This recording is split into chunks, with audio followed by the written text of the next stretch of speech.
situé ici au sud du département de l'Ardèche. Le site Lavennes-d'Orniac comprend la visite de l'une des plus belles grottes de France et la visite du musée de préhistoire. Ce site accueille annuellement 180 000 visiteurs. Ce site a été labellisé Grand Site de France en 2004. Nous avons demandé à ce que nous puissions gérer au mieux notre énergie. Et le mieux, c'est l'énergie solaire pour nous. Nous avions l'idée d'une grotte éclairée par le soleil.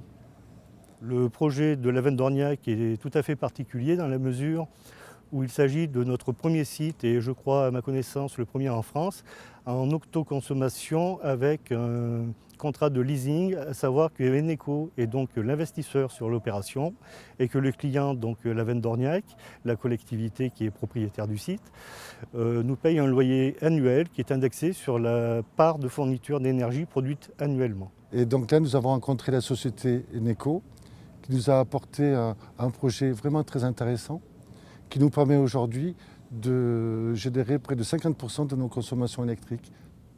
Le site ayant une fréquentation tout particulièrement élevée durant l'été, cela convenait parfaitement à la production solaire et nous avons donc dimensionné à partir des consommations relevées sur site pendant plusieurs mois une centrale photovoltaïque qui aujourd'hui produit quasiment 100% de son énergie à destination du site de Lavennes-d'Orniac. Notre contractant a été sollicité dans un objectif de faire de l'économie la plus locale possible. Nous avons donc retenu la société Synergétique qui est intervenue très en amont sur ce projet. Nous, il y a deux gros défis sur cette opération. Il y a d'un côté la partie effectivement autoconsommation et de l'autre côté la partie surimposition, car on était sur un site très spécifique qui nous a imposé d'avoir des panneaux surimposés, c'est-à-dire qu'on n'a absolument pas troué la couverture, on est venu tout accrocher par-dessus la couverture actuelle, ce qui était une première pour nous.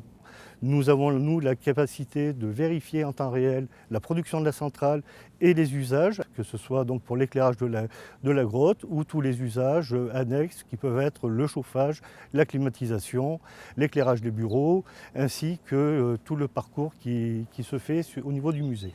L'opérateur a très vite compris que les dimensions environnementales étaient très fortes chez nous. Donc il a compris aussi qu'il fallait travailler en étroite relation avec les services du ministère, ce qui a été fait.